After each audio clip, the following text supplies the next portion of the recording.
جو کہ اللہ رب العزت کی محبوب ترین ہستی ہیں، اور ہر شخصیت کا ایک پروٹوکول ہوتا ہے، صحیح، اور اس کو ویلکم کرنے کا طریقہ ہوتا ہے، کارنش کرنے کا طریقہ کار ہوتا ہے۔ صحیح، حضور علیہ الصلوۃ والسلام کی شخصیت کو ویلکم کرنے کا جو طریقہ کار رہا، چونکہ آپ کا یہ سفر تھا نا، اس سفر میں جہاں جہاں آپ گئے وہاں تمام مخلوقات جو موجود تھیں وہ آپ کو ویلکم کر رہی تھیں، صحیح، تو جو ویلکم کرنے کا طریقہ کار تھا وہ کیا تھا؟ حضور علیہ الصلوۃ والسلام پہ محبت سے درود و سلام پڑھنا۔ بالکل، تو ہر جگہ جہاں سے سرکار گزرے اس جگہ نے حضور علیہ الصلوۃ والسلام پر درود و سلام پڑھ کر اپنی محبتوں کا اظہار کیا۔ جی مفتی صاحب، دوسرا سوال یہ ہے کہ معجزات کیا ہیں؟ قرآن پاک میں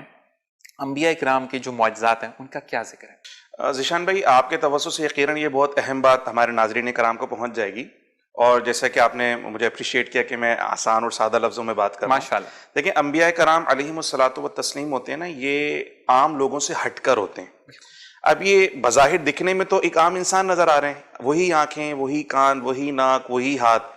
اور یہ زندگی بھی ویسی گزارتے ہیں عام انسانوں کی جیسی، اسی طرح کھانا، اسی طرح پینا، اسی طرح لباس پہننا۔ صحیح، تو لوگ اس مغالطے میں نہ آ جائیں کہ یہ بالکل سیم ہمارے ہی جیسے ہیں، تو یہ نبی کیوں ہیں؟ مطلب ان کے پاس کیا اسپیشل کوالٹیز ہیں؟ صحیح، تو آپ یہ سمجھیں کہ ایک نبی کا ایک عام انسان سے ڈفرینٹ ہونا جو ظاہر کرتی ہے چیز، اسے معجزہ کہتے ہیں۔ سبحان اللہ، یعنی وہ ایک ایسی کیفیت، وہ ایک ایسا ایکشن، ایک ایسا کام، ایک ایسا فعل جو کوئی عام بندہ نہیں کر سکتا، وہ صرف اور صرف نبی کر سکتا ہے، اسے کہتے ہیں معجزہ۔ صحیح، اور یہ انبیاء کرام علیہم الصلاۃ والتسلیم کے ساتھ خاص ہے۔ ہر زمانے میں جہاں جہاں اللہ نے پیغمبروں کو بھیجا،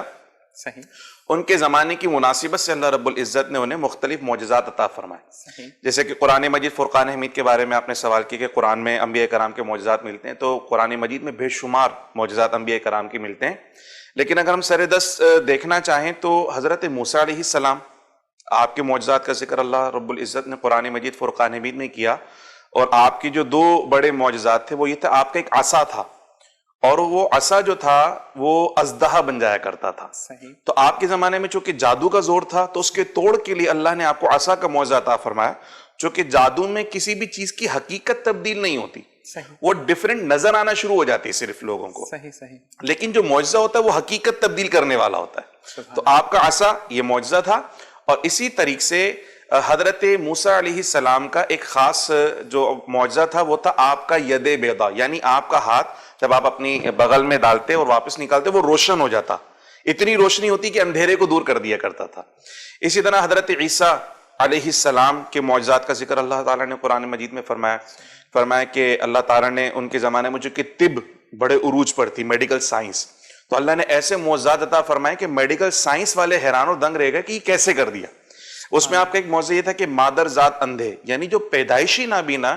جنہیں کوئی آنکھیں نہیں دے سکتا، مگر اللہ نے آپ کو یہ معجزہ عطا فرمایا کہ آپ اپنا دست شفقت ان کی آنکھوں پہ پھیرتے، اللہ ان کی آنکھیں روشن فرما دیا سبحان کرتا۔ اللہ، سبحان اللہ، اسی طرح برس کا مرض، اس وقت کوئی علاج نہیں تھا، لا علاج مرض تھا، تو حضرت عیسیٰ علیہ السلام، برس کے مریضوں کو لوگ چھونا بھی گوارا نہیں کرتے، لیکن حضرت عیسیٰ علیہ السلام اللہ کے محبوب پیغمبر، اللہ کے محبوب نبی، وہ اپنا مبارک ہاتھ ان برس کے مریضوں کے جسم پہ پھیرتے، اللہ ان کو شفا عطا فرما دیا کرتا تھا۔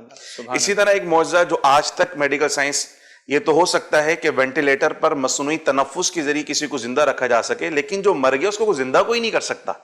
لیکن حضرت عیسیٰ علیہ السلام کو اللہ نے یہ معجزہ عطا فرمایا کہ آپ مٹی کا پرندہ بناتے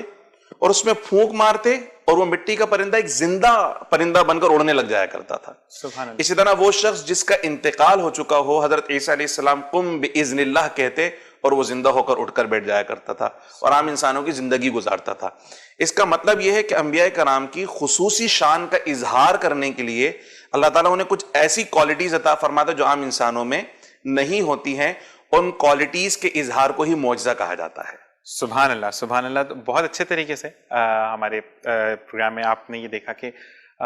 مفتی صاحب جو ہیں بہت آسان الفاظ میں آپ کو سمجھا رہے ہیں کہ کس طریقے سے اس رات میں کیا کیا واقعے پیش آئے، اور جس طریقے سے معجزے کا ذکر ہوا قرآن پاک میں، تو وہ بھی آپ نے سنا۔ اب ہمارے ساتھ بلال صاحب موجود ہیں جو کہ ہمیں کلام سنائیں گے، اور بلال صاحب کیا سنانا پسند کریں گے؟ صلو علی الحبیب اللہم صلی علی سیدنا و نبینا و مولانا محمد صلی اللہ علیہ وسلم۔ میں لب کشا نہیں ہوں، میں لب کشا نہیں ہوں، اور محو التجا ہوں، میں لب کشا کشا نہیں ہوں، میں لب کشا نہیں ہوں اور محو التجا ہوں، میں محفل حرم کے آداب جانتا ہوں، میں محفل حرم کے آداب جانتا ہوں، میں لب کشا نہیں ہوں، اور کوئی تو آنکھ والا گزرے گا اس طرف سے، کوئی تو آنکھ والا گزرے گا اس طرف سے، طیبہ کے راستے میں منتظر کھڑا ہوں، طیبہ کے راستے میں منتظر کھڑا ہوں، میں لب کشا نہیں ہوں، اور طیبہ کے سب بھکاری پہچانتے ہیں مجھ کو، طیبہ کے سب بھکاری پہچانتے ہیں مجھ کو خبر نہیں تھی، میں اس قدر بڑا ہوں، مجھ کو خبر نہیں تھی، میں اس قدر بڑا ہوں، میں لب کشا نہیں ہوں، اور یہ روشنی سی کیا ہے، خوشبو کہاں سے آئی، یہ روشنی سی کیا ہے، خوشبو کہاں سے آئی، شاید میں چلتے چلتے روضے تک آ گیا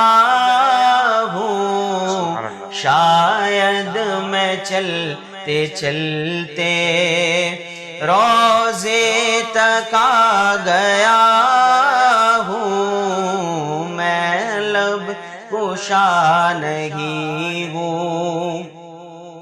اور دوری و حاضری میں ایک بات مشترک ہے، دوری و حاضری میں